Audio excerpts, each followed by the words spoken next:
Boa tarde, tudo bem, pessoal? Vocês que seguem aqui o Diário do Grande ABC no Facebook. Eu sou a Marcele Belli, jornalista do Diário já há 15 anos e estou aí mais uma vez falando com vocês a respeito deste novo cenário que a pandemia do novo coronavírus trouxe para todo mundo. Hoje o assunto em especial é educação, né? Mudou bastante aí o cenário. Está tendo que se estudar em casa, especialmente a galera que vai prestar o Enem, vestibular. Então, a gente está com um especialista, daqui a pouco eu chamo ele para falar e dar dicas importantes sobre isso. Antes, quero perguntar para vocês, o que vocês acharam da pedido de demissão do ministro da Saúde, o Nelson Teich? Amanhã ele completaria um mês do cargo, já é a segunda baixa do ministério, né, do cargo mais alto do Ministério da Saúde do governo Bolsonaro. Luiz Henrique Mandetta também saiu, né? Me conta, o que você achou dessa demissão? Ele e o Bolsonaro não estavam se entendendo em alguns pontos importantes aí do combate ao novo coronavírus, né? Como o uso da cloroquina. O Bolsonaro queria que o remédio fosse já aplicado logo nos primeiros sintomas de internação, no SUS, e também as medidas, a flexibilização da quarentena, né? Ele decidiu fazer o decreto para liberar a academia e salão de beleza sem falar com o ministro. E então hoje o Teich resolveu anunciar a sua demissão. O que você acha? Como é que fica o país aí com mais uma segunda baixa na principal pasta do momento, que é a da saúde? Comenta aí, participa, compartilha. Vai ser um papo interessante agora sobre educação, porque a gente não pode parar, né? Não é porque a gente está com a pandemia aí que a gente tem que deixar a educação de lado, pelo contrário. Então, já vou chamar aí para participar da live o Sandro Caldeira. Ele é professor de cursos preparatórios para concursos públicos, escritor, palestrante e especialista em alta performance humana e neurociência da educação. Sandro, bem-vindo. Obrigada por aceitar o convite. Vamos lá, Marcela. Primeiro, obrigado aí pelo convite. Prazer estar com vocês aqui no Diário do Grande ABC, para a gente trocar uma ideia sobre essa questão que é tão importante, né? Que é a educação, sobretudo nesse período que a gente está enfrentando de pandemia, né, Marcela? É uma situação nova, toda essa necessidade de que o aluno, sobretudo o aluno que vai se preparar para o Enem, né, ele possa se adaptar a essa realidade que é o estudo virtual. As escolas estão fechadas, o aluno precisa, de alguma maneira, estudar, ele tem que se manter direcionado ao estudo do Enem, considerando ainda que, apesar de toda essa controvérsia, ainda não houve uma manifestação formal, né, ele falou que o presidente falou que seria mantido, né, o Enem esse ano, mas vamos ver como isso vai acontecer, porque isso, de uma certa forma, vai impactar em uma grande parcela da população que não tem esse acesso a uma internet de qualidade. A gente pode ver aqui, por exemplo, a nossa live mesmo, quando tem tanta gente usando a internet, que acaba ficando ruim essa conexão, né? Você imagina, então, um aluno que tem que se preparar e, às vezes, não tem uma boa conexão, tem que assistir horas de aula, como é que isso funciona para ele, né? Além disso, a gente tem uma outra questão, que é o professor, que é um professor que dá aula presencialmente e que não está habituado com o ensino online. Então, nós temos aqui, são duas situações que devem ser enfrentadas. Eu acho que é importante para que a educação possa dar um passo adiante, mas eu acho que é importante que isso seja feito não de uma forma tão abrupta assim, porque isso acaba gerando prejuízo tanto para o aluno quanto para o professor, porque eu sou professor de cursos online, então já estou adaptado, e a forma de você passar conteúdo para o aluno é uma forma diferente. Você tem que usar de mais mecanismos para você despertar o interesse do aluno. Então você precisa de mais elementos do que os elementos que você utiliza em sala de aula, né? Onde você tem um contato direto com o aluno. Então, uma coisa que é extremamente importante, quando nós falamos em internet e ensino online, existem possibilidades de distratores, né? Ou seja, de fatores que podem distrair o aluno. Existem, né? A gente tem aqui sites, enfim, tem N situações que o aluno pode, no momento que ele está online, ele tem acesso a outras coisas. De um lado é bom, mas de outro isso acaba prejudicando, no sentido de que são distrações para o aluno. Então, isso exige uma adaptação a essa realidade, né? Por isso que as pessoas me perguntam, Sandro, essa questão de manter ou não o Enem esse ano, né? De ter ou não o Enem esse ano, vamos estudar da forma que dá. É muito difícil a gente colocar isso de uma forma igualitária, né, Marcela? É muito complicado você comparar o aluno que é um aluno de rede de escola pública, de rede pública de ensino, que não vai ter uma internet de qualidade, grande maioria não vai ter uma internet de qualidade, onde os professores também não vão ter o equipamento para fazer essas aulas. Todo o planejamento que é feito para uma aula presencial, ele é muito diferente do planejamento de um planejamento para cursos online. Então, essa adaptação, dentro da realidade que nós estamos, digamos que o Enem, né, vai ser esse ano, é importante que o aluno, de alguma maneira, busque isso. Existem vários sites também que ele pode buscar, que são cursos gratuitos, né? Ele buscar isso na internet, existem muitas coisas. O próprio YouTube, né, está fazendo uma campanha, não sei se vocês souberam disso, que são de edutubers voltados para o Enem. Então, eles estão dando cursos gratuitos para o Enem lá. Isso é muito interessante. Eu faço parte, eu sou considerado um edutuber da área educacional do direito, né? Então, a gente está linkado nisso também. Só que nós temos esses edutubers, que são edutubers para a preparação para o Enem. São professores que foram cadastrados, passaram por preparação e que estão fornecendo cursos gratuitamente para esses alunos. Enfim, qualquer aluno, qualquer pessoa pode acessar. É só entrar no canal do YouTube. Então, você consegue ter esse acesso lá e, de alguma maneira, vai se preparando dentro do que é possível, da realidade que a gente enfrenta hoje em dia. É que o Sandro é lá do Rio de Janeiro, não sei se tem alguma... tanto que a live dele caiu. Não tem problema, a gente volta daqui a pouquinho novamente para responder essas perguntas aí. Enquanto isso, gente, vamos lá, eu vou dar informações sobre o Enem. A gente está falando que vai ser ou não vai ser adiado, né? É o seguinte, hoje começou as inscrições para o Enem, tá? Muita gente já entrou no site, que é o enem.inep.gov.br, até o dia 22 de maio, tá? Precisa se inscrever. Então, por enquanto, a data original está mantida, apesar de muitos apelos aí, o presidente do INEP, o Alexandre Lopes, disse que está de pé, tá? Então, inscrições até o dia 22 de maio apenas, tem poucos dias aí, muita gente já disse que o site está travando, não está conseguindo fazer, tem que informar o CPF e o RG para ganhar uma senha de acesso e aí receber as informações. O presidente Jair Bolsonaro disse, na quarta-feira agora, que o Enem pode ser adiado, mas provavelmente vai ser em 2020 ainda, tá? O que não muda muito essa coisa que a gente estava discutindo aí, sobre estudar, sobre se preparar, como é importante, né, ter essa disciplina. Então, assim, o Enem, por enquanto, está mantido, então quem vai fazer as provas vão ser provavelmente nos dias 1º e 8 de novembro, que é a versão presencial, ou dias 22 e 29 de novembro, versão digital e inédita. Novembro, então, é o mês do Enem por enquanto, tá? Isso ainda não mudou. Então, você que vai se inscrever aí, já começou, vai até o dia 22.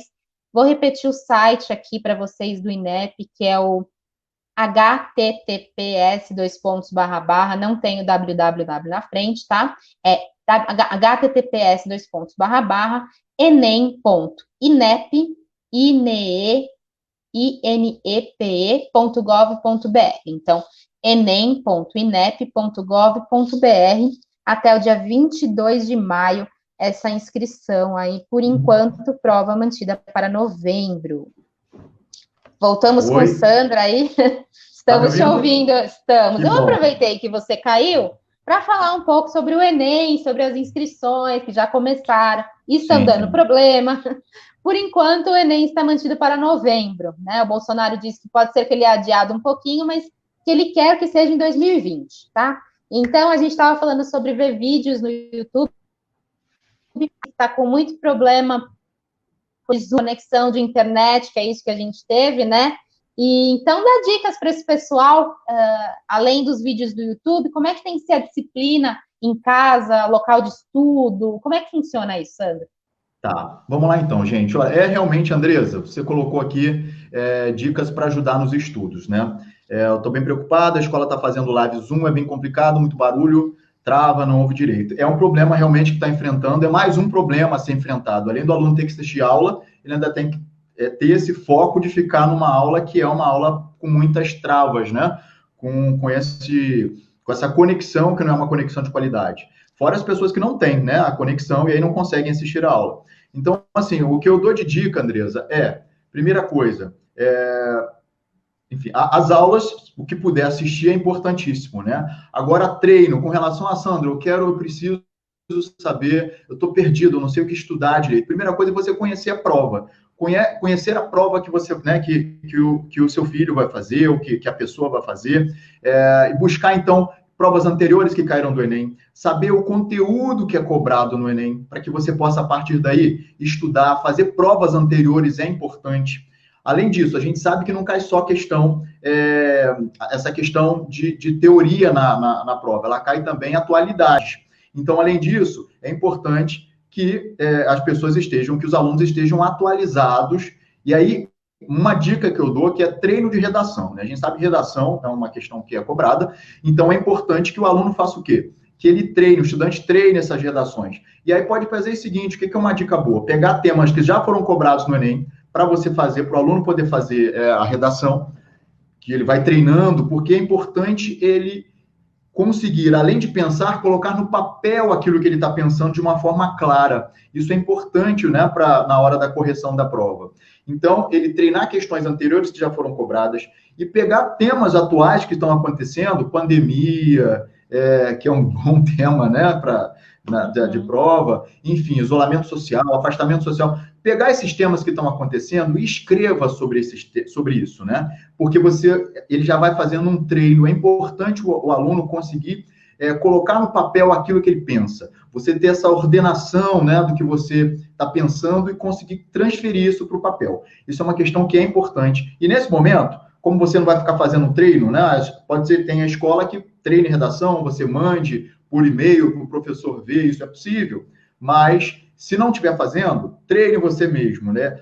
Acho que o auxílio do pai aqui, a observação dos pais nesse momento é importante, esse apoio dos pais, né? Para que o aluno se sinta um pouco mais seguro, porque com certeza é uma verdade, seja o aluno de rede pública, seja da rede particular, cada um dentro das suas possibilidades, né?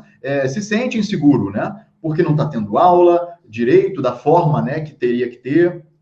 Então, essa insegurança é normal. E essa insegurança acaba gerando esse medo de fazer a prova, né? Eu acho que é importante, dentro do que o aluno pode fazer, continuar estudando, Marcela, não tem jeito, né? Buscar essa conexão, né? Tentar ver se a conexão fica melhor. Se não ficar, ainda tem essa possibilidade, por exemplo, de assistir. Não são aulas ao vivo, são aulas que já estão gravadas lá no canal do YouTube, que você tem preparado para Enem mesmo, gratuito. Eu achei isso incrível. Isso foi feito agora, né, com base em razão da pandemia.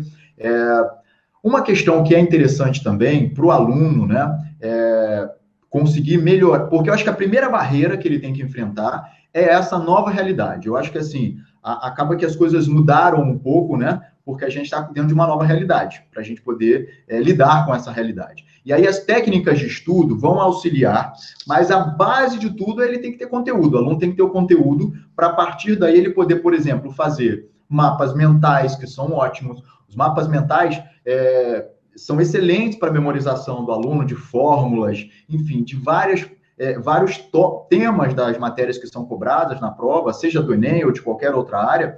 Então, os mapas mentais ajudam muito para isso, né? Onde ele consegue também organizar o raciocínio dele, ajuda no processo de memorização, e ele vai poder, então, colocar isso no papel também, fazendo esses mapas mentais, que são, enfim, no primeiro momento, talvez ele ache estranho, mas é muito interessante, didaticamente excelente para ele aprender. Sabe o que é um mapa mental? Você vai ordenar suas ideias, colocar tópicos bem resumidos numa folha de papel, e vai colocar, né? Pode fazer como se fossem veiazinhas, né? com os tópicos que você quer lembrar na prova. E você consegue, dessa forma, resumir um assunto de uma maneira que fique mais fácil. Qualquer coisa também, Marcela, se alguém ficar em dúvida, pode falar comigo lá pelo meu Instagram, tá? A gente troca ideia, eu vou fazer também algumas lives sobre essa questão de como fazer mapa mental. Isso ajuda ao aluno ter o que fazer e auxilia ele na memorização do conteúdo que ele precisa levar para a prova, né? Uma coisa também que é importante, que eu falo muito com os meus alunos, é a questão da alimentação. A alimentação e atividade física, né? A gente está no momento de afastamento, onde a gente está em casa, né? Quem pode, a grande maioria da população está em casa, mas é importante a gente buscar alimentação, alimentos que são bons, por exemplo, para a memória. Existem alimentos que são coisas simples que você pode encontrar em mercado mesmo, que são legais para a memória, que podem reduzir a ansiedade, que ajudam, né, no processo de desinflamação do organismo, isso ajuda no processo de aumento da capacidade cognitiva do aluno. Então, por exemplo, a gente tem sálvia. Sálvia, né, uma hortaliça aí que você pode comprar em supermercado, em hortifrutis, né? E coloca isso, agrega isso na salada. A sálvia ajuda no processo de ampliação da memorização. Ela consegue ampliar em até 3 vezes a sua capacidade de memorização, 3 horas, perdão, a capacidade de memorização. Então, é legal também você começar a consumir alimentos que vão te ajudar nesse processo. Evitar coisas muito gordurosas também é importante, porque quando você come coisa muito gordurosa, o que vai acontecer? O seu organismo, para poder fazer o processo digestivo, ele vai exigir maior concentração de sangue no estômago. E para que esse sangue vá para o estômago, ele vai ter menos irrigação cerebral. Por isso que, normalmente, quando a gente come uma coisa muito pesada, dá sono. Porque a gente fica com pouca irrigação cerebral, porque o sangue vai para o estômago, justamente para quê? Para que haja uma digestão bem feita do organismo. E aí vem esse sono. Então, quanto mais coisa gordurosa ou muito pesada, isso para quem está estudando não é legal, porque vem o processo de sono do aluno, ele vai ficar com aquela moleza, aquela vontade de dormir, isso dificulta no processo de estudo. Então, chocolate. Eu gosto de chocolate. Sandro, chocolate é bom? O chocolate é bom, mas aí você tem que ver o seguinte, o chocolate que é indicado, normalmente pelos nutricionistas, pelos nutrólogos, é um chocolate que a gente chama aí de 60%, 70% de cacau. Por que isso? Porque ele tem menos quantidade de açúcar. Açúcar para o cérebro é um veneno, ela é péssima, porque ela acaba matando as conexões neurais, que é o que faz a gente ter as nossas memórias. Então, se você vai utilizar o cacau, que é rico em substâncias que são excelentes para o cérebro, com menos açúcar, excelente. Isso vai te ajudar e vai ser saudável de qualquer jeito. Então, um chocolate 70%, 70%, 80% está ótimo. Mais que isso, o sabor não é muito bom, Marcela. Então, eu nem indico, porque eu também não gosto. Mas o cacau, 70%, que você acha em lojas de conveniência também, você consegue achar. Então, legal. alimentação e alguma atividade... Pode falar. Não. Então, a gente falou de alimentações, aí você está falando de atividade física também para estimular? Isso. Atividade física, e quando eu falo em atividade física, é movimentação do corpo mesmo, né? Fazer algum tipo de atividade, de movimentação corporal dentro de casa mesmo. Pode ficar andando de um lado para outro, né? Ou pulinho, fazer uns 20 minutos disso, agacha e sobe, para que você possa, com isso, você movimenta o corpo, você aumenta o fluxo sanguíneo no seu organismo, consequentemente irriga mais o cérebro e vai ficar com mais disposição. Isso vai te dar mais disposição para você depois sentar e estudar. Isso é importante também. Então, o aluno não é só o sentar e estudar, né? Ele precisa de outros elementos para que ele possa se potencializar aí da forma máxima dele. Uma questão que é legal e que qualquer um pode fazer em casa, Marcela, e que vai ajudar também no processo de formação de conexões neurais para aumentar a capacidade de memória, é o que a gente chama de ginástica cerebral, ou neuróbica. Não sei se você já ouviu falar nisso. Ginástica cerebral ou neuróbica. Para quem não conhece, são ações que você pode fazer dentro de casa que saem da sua rotina. Então, por exemplo, se a pessoa escova o dente com a mão direita, ela vai lá e passa a escovar o dente com a mão esquerda.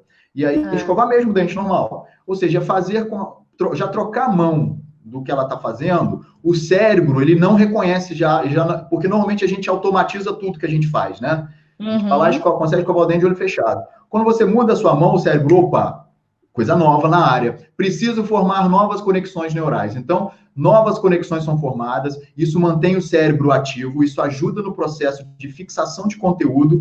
Olha que assim, eu estou escovando um dente, isso vai me ajudar depois no estudo, né? A pessoa também se ensaboar de olho fechado dentro do banho, também ajuda. Eu posso colocar a pessoa, às vezes, andar de costas dentro de casa, andar um pouco de costas, para sair da área comum. Estou falando coisas que a gente pode fazer dentro de casa. Trocar roupa de olhos fechados também. Vai ser divertido, né? Porque às vezes vai sair peça errada ali, mas é interessante, isso forma novas conexões neurais. Então, são coisas que você pode fazer dentro de casa e tudo isso vai ajudar o aluno na hora do processo de fixação de conteúdo, né? Não tem a ver com a matéria especificamente, mas tem ligação direta com a capacidade de aumento da memorização, aumento da capacidade cognitiva do estudante. Que legal, muito legais essas dicas, e foi o que você falou, pode ser divertido, você pode incluir a família, mãe, pai, o irmão, ali que tá todo mundo em casa mesmo. Outra coisa que eu acho legal também é ler, né? Aproveitar que está em casa para ler e assistir a filmes também com temas que podem cair, né? Séries, enfim. Tudo isso ajuda aí para criar uma bagagem, né? Sim, a leitura é importantíssima, né? O aluno que vai fazer ENEM tem que ler, ele tem que estudar. Na realidade, todos nós temos que ler, mas quem está nesse processo, principalmente, precisa ler. Os filmes que você falou, é muito interessante assistir filmes também, que são filmes que podem ter alguma atualidade, alguma questão que você possa usar na prova, ou até mesmo assiste o filme e depois escreve sobre ele. Olha que interessante que pode fazer, né? O que você achou do filme? E aí escreve sua ajuda no seu processo de redação depois. Então, fazer. E é importante que o aluno estude, mas que ele tenha esse tempo também de descanso, né? O descansar é importante, porque é no momento do descanso, do dormir, que a gente consegue efetivamente levar o que a gente aprendeu durante o dia para a nossa memória. Então, é importante, eu vejo muitas pessoas dizendo, eu viro noite, não estou dormindo já há vários dias, véspera de prova, não estou dormindo vários dias. Isso é muito ruim para o processo de memorização. O cérebro perde capacidade de retenção de conteúdo se ele não descansa, né? É igual o celular, tudo que a gente tem, não tem que recarregar, e a gente só recarrega o nosso corpo dormindo. Então, a gente precisa desse período também, desse momento de descanso. Aqui tem... O pessoal está querendo saber muito se o Enem vai ser esse ano, né? Se vai ter esse Enem esse ano mesmo. Por enquanto ainda está.